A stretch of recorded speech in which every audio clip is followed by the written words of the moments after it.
what brought you to where you are now? You were working. Oh, okay. Yes. Yeah. Okay, so my story starts with me being at Byron Bay and on holidays, and beautiful resort called Byron on Byron, absolutely divine. But what I found when I was there is I was waking up every hour on the hour. So obviously my body was in complete adrenal fatigue. I was stressed to the max. Yeah. And then I went to a psychic fair in that area and had a tarot reading. And I was told by the reader at that time that I needed to leave corporate, and if I didn't, I was going to be extremely ill. Which put me in a bit of a mess, because at that point I was the breadwinner of the home and I didn't know how I would survive. If I left corporate, how would we cover our bills, our mortgage, all those sort of things. So what actually happened was, when I came back to Sydney, I was guided to go to Nature Care, which is a college in St Leonards, New South Wales, and signed up for the Diploma of Energy Healing. And what was quite strange was decided to do the diploma at a time when you'd think that I probably needed more time out. But for me, it made a lot of sense. Yeah, because you were in that hard working mode. Yeah, so it gave me the opportunity to leave work at least twice a week for meditations and learn about flower essences. It was quite a laugh, because I'd be 1 minute in the corporate sort of gig at NAB House in George Street, and then I'd clog along with my 6-inch heels, and I'd go in and I'd learn about how to create a flower essence. Or I had a particular teacher who would do beautiful, like she ended up being my Reiki master, but her story was, how she would talk to, animals, like talk to a horse, and I'd be sitting there going, my God, what am I surrounded by? Like this, I'll go from from the left to the right. It was like really extreme. Yeah. But it taught me lots of things. And a huge respect for our industry. And I think that's the reason I'm here today, is because what I see is I've taken those skill sets that made me quite successful there and taken it to an industry that I have a passion for. Yeah. So, that I suppose is the story, what got me from here to here. Unfortunately, I did get ill in 2010. I had a series of bad vertigo attacks, like severe vertigo attacks, not just little dizzy spells. The first one was 3 days where I could not open my eyes without the world spinning, and when I did, I vomited everywhere, and in order for me to get to the toilet, I had to crawl because I had no balance. It was like I was a fish out of water for 3 days. And the sad part was I had no one. My husband had gone to Japan for work. My family didn't live just down the road, they were 40 minutes away. And so, unfortunately, they kept on ringing me up to see how I was going, which I then have to open up eyes, which you just, so it wasn't a pleasant experience.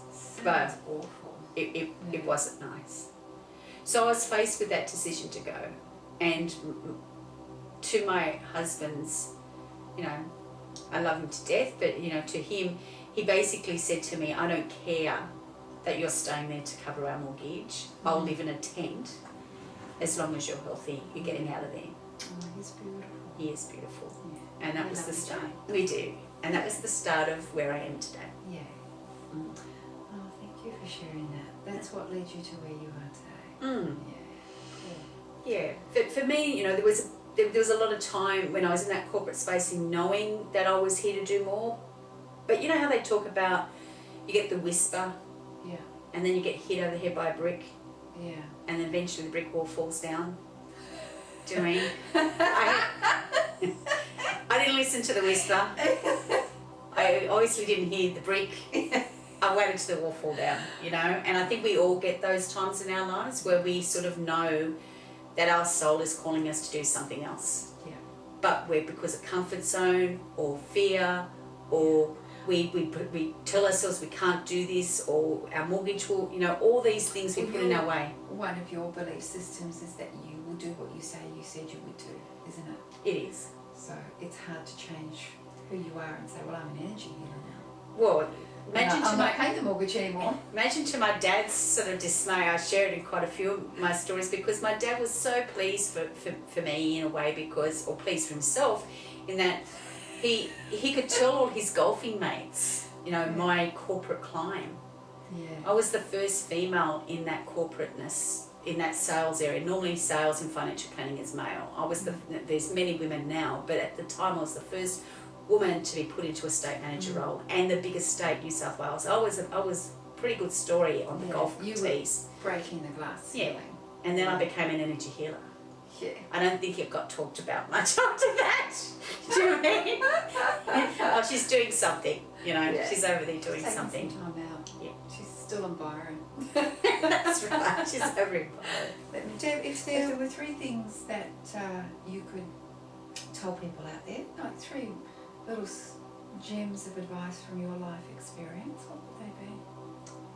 Well, now that we've actually talked about the whisper, the brick and the brick wall, one of the things I'd say is... I haven't heard that one before. Don't wait for the wall to fall down. No. Listen to the whispers. Yeah. It's a lot easier to follow your path if you trust. So listen to the whispers and follow it. Don't stay where you don't need to be anymore. Yeah. I learnt my lessons, I'd got my gifts. It was time for me to move on, but comfort was keeping me there. So stay with the brick wall if you want, but it's not pleasant. No, and it hurts a lot. Yeah.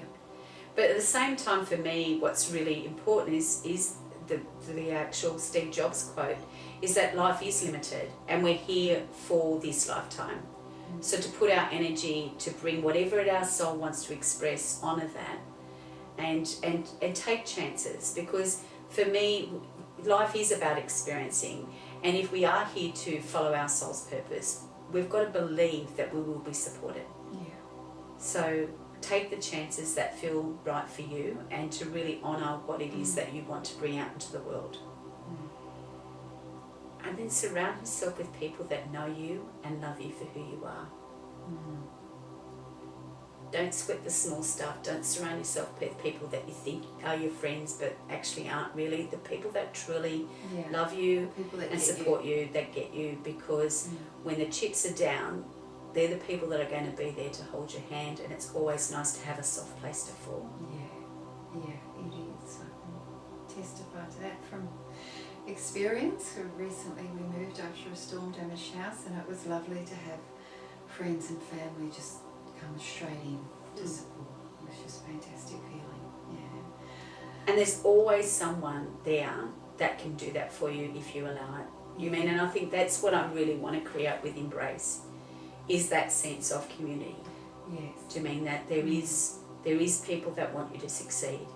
There is somebody else that can actually help you with whatever it is that you're thinking through. And don't ever feel like you're on your own. I think our industry does fall a little bit of that syndrome of feeling that they have to do everything on their own, and you don't. No. You don't have to compete.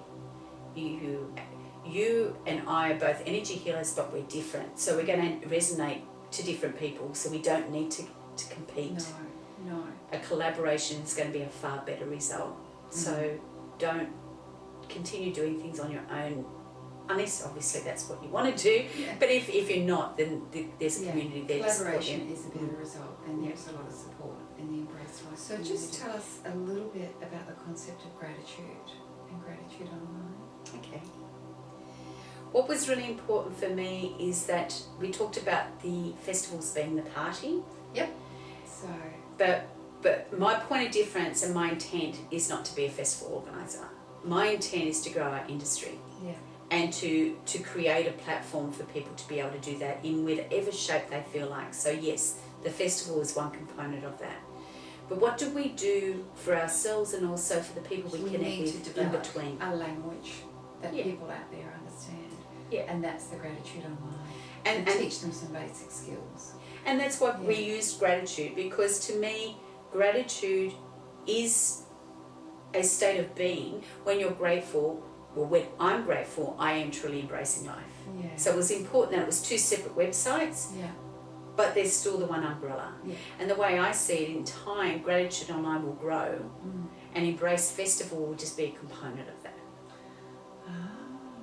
The party The party component, that's right.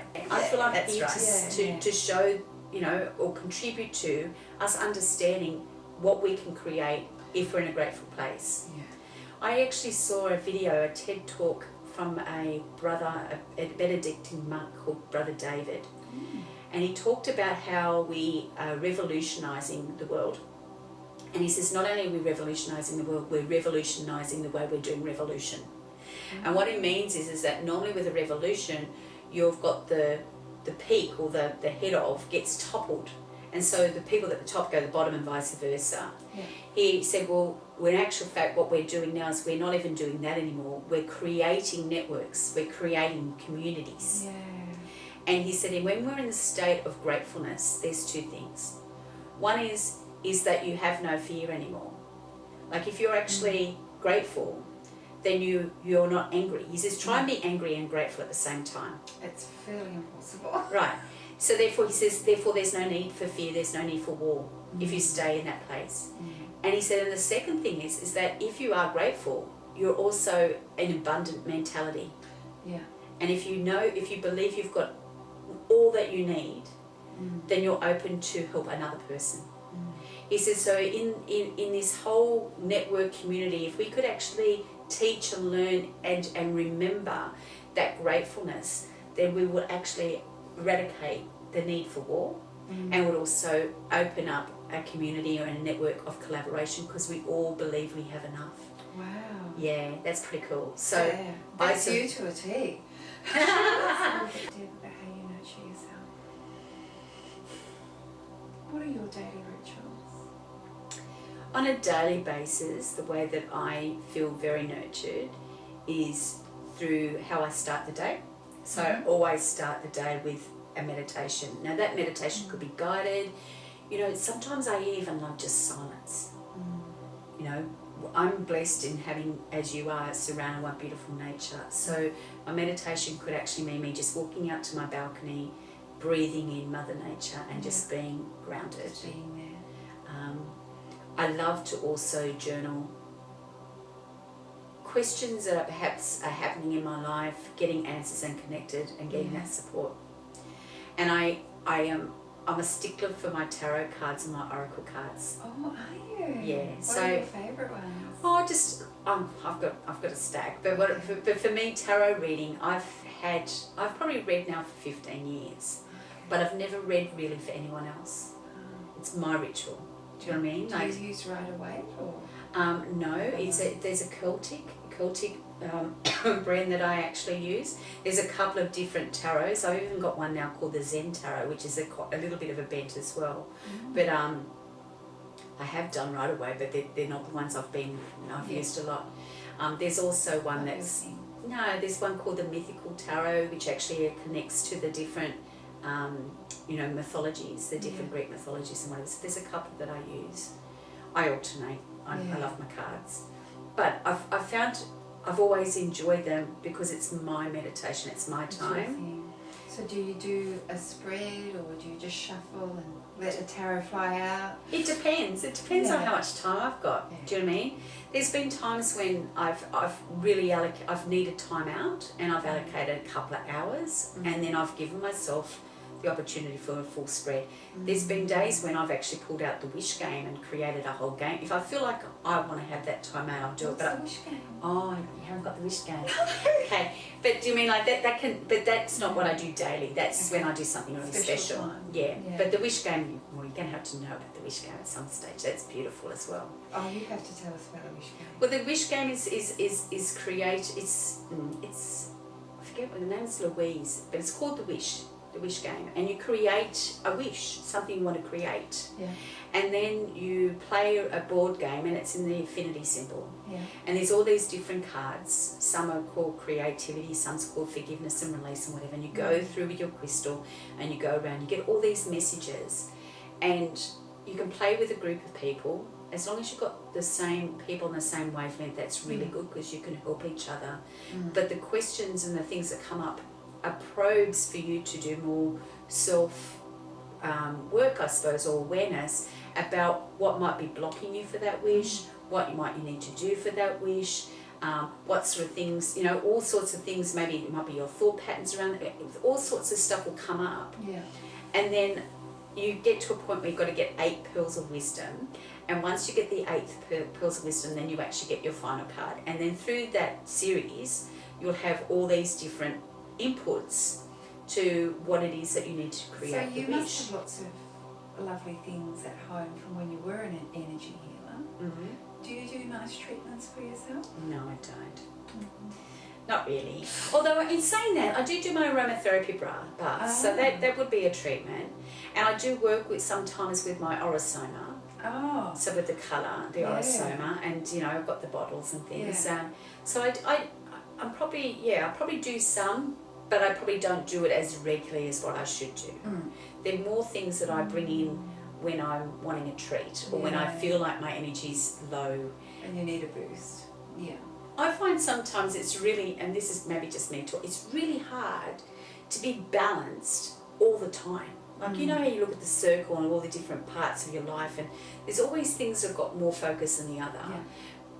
But I think it's important just every now and again for me to sit back and go, okay, where am I out of balance? And typically it's my self-care, then putting it back into life. I used to call them Deb days, Deb days. Don't happen often, but they do happen, and when they do happen, they do recharge me. But sometimes, with self-employment, I can't afford a lot of Deb days, but I do always make sure that I have that first 30 minutes each day to connect, because each day I don't want to be doing my work on my own. I want to call in my support, and I feel that's how I connect with them, and then I start the day knowing that they've got my back. Yeah, and you probably receive messages too in that first 30 minutes. Definitely. Of what? What to focus on today. What to focus on during the day. Well, if I don't know the answer, I throw it back up them and tell me, let me know when you want me to be involved, but I'm going to put it into your hands. And at the end of the day, which is my other part of my ritual, is finishing off the day with looking at my gratefulness practice of what can I be grateful for today. So I do bits at the start and the end, but there's a lot of time in between. I probably could do a bit more. I'm just human. Oh, you do a lot. That's lovely. Thank you, Deb. No problems. And what do you think on an emotional level, I'm not sure if that's the right word, but the underlying thing that you are really providing for people? Like in my case, it's kindness. I give and receive kindness very easily. That's what my clients really like about me. What do you think it is that you're really giving to people? What are they really responding to on an emotional level? I would hope that it's a feeling of belonging, a sense of belonging. To me, when you're part of something, you feel like you belong. Yeah.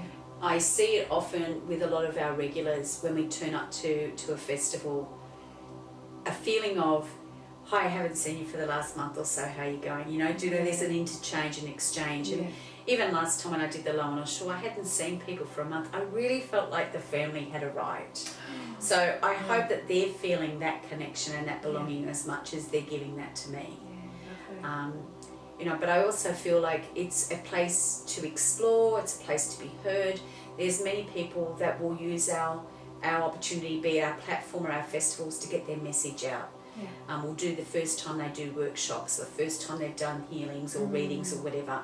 So, a safe place to go out and trial something different in a community that wants you to be successful. The reason why I'm very comfortable to say I'm not just doing a festival is understanding my intent, my why. We talk about the why of the business. The reason why Embrace Life runs through every cell of my body is I believe that one of the roles I'm playing is for us to reawaken that energy of the Atlantean group, the group healing, the sacredness of what we do, the wisdom that we shared. It started way back when we did the logo. It was incredible. At that point, there was a lot of purple around spirituality. Remember, there was a lot of purple in logos and whatever. And I really felt it was important to bring in the turquoise. I felt it was a lighter energy. It's also an Atlantean energy. It's also the colour of the blue and the green, which to me is about communication and from the heart. So to me, the Embrace Life colours of the turquoise and the royal blue is very much about that Atlantean energy. It's also then connected to the Orosoma bottle that's actually of those two colours, which is called Peace with a Purpose, but it's also known as the dolphin. We know that the dolphin energy is also very much connected to the Atlantean energy. And I believe that we have walked this path many times and this earth many times, maybe not this physical one, but in other planes. And we had this wisdom, we had this connection, we had this collaboration, we had all these skill sets. As we know, the Atlantean city and the Atlantean ville had lots to give, but then eventually used that in a way that, eventually was to its demise. I feel that this time is our opportunity to reconnect to that, but for us to actually use that in the raising of the consciousness of the planet. And so for me, Embrace is my attempt to create an environment for us to all come together to start that process in a mainstream way, in a way that, because to me it's about getting a groundswell. So we can't just get the 10% or the 15% that are actually comfortable with the jargon. We need to connect with the everyday person. We need to connect to the Deb Shepherd that used to be in the NAB house that was getting hit with a brick.